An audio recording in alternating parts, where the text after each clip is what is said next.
निशिगंधा वाड यांची मी स्टोरी तुम्हाला सांगणार आहे मित्रमैत्रिणींनो.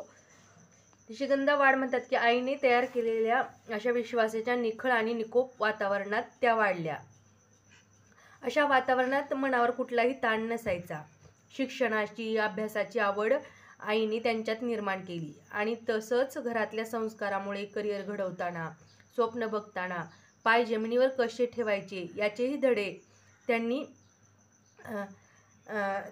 आई लहानपणापासूनच गिरवले.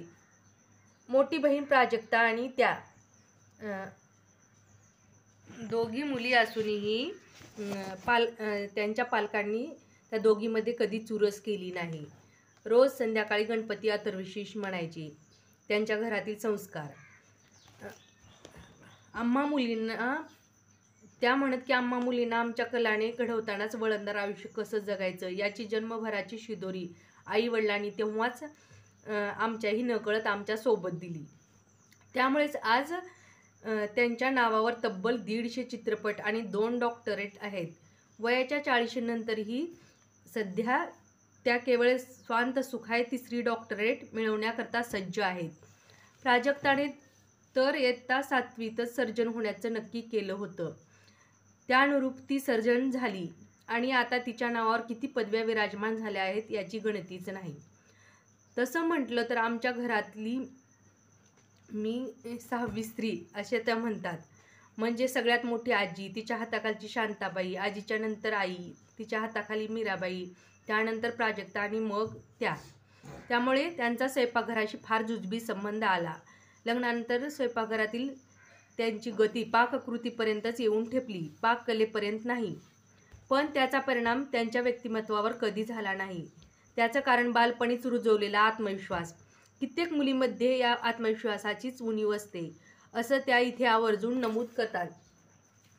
नसेल येत मला आमटी, नसेल येत मला तुमच्यासारखं मालवणी चिकन, म्हणून काय झालं, मला माझ्या गुणदोषासकट स्वीकारा असा आत्मविश्वास मुलीमध्ये पालकांनी रुजवला पाहिजे.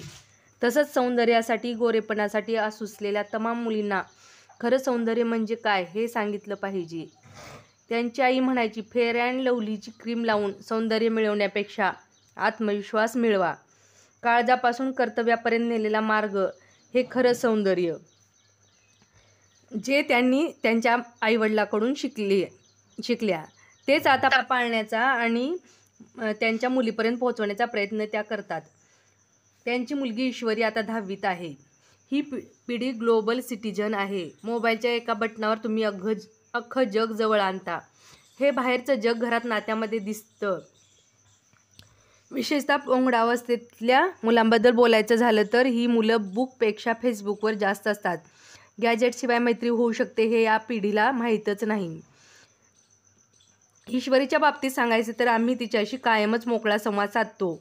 हल्ली इंग्रजी शाळांमध्ये मराठीचं एकही वाक्य चालत नाही. असं असतानाही त्यांची मुलगी घरातल्या मराठी वातावरणामुळे मराठीशी जोडली गेलेली आहे. तसंच तिला कधीही जर तू असं असं केलंस तर तुला आम्ही अमुक एक गोष्ट घेऊन देऊ असं सांगत नाही. त्यांच्या मते आयुष्यात असं तर कधीच नसावं. जर तू मार्क मिळवलेस तर मी तुला अमुक देईन अशा समीकरणाची खरंच काय गरज आहे. त्यापेक्षा मुलांना आपली गरज नेमकी काय आणि कसली आहे आणि आपल्याला कशाची गरज नाही हे ओळखण्याची समज देणं अधिक महत्त्वाचं आहे. त्यामुळेच कित्येकदा ईश्वरी स्वतः शक्य असूनही आम्हाला तिच्यासाठी नव्या वस्तू खरेदी करण्यापासून आनंदाने परावृत्त करते. हल्लीची मुलं सोशल नेटवर्किंग करतात. त्या माध्यमातून त्यांना वेगवेगळ्या देशातील, राज्यातील मित्रमैत्रिणी जोडणं सहज शक्य आहे.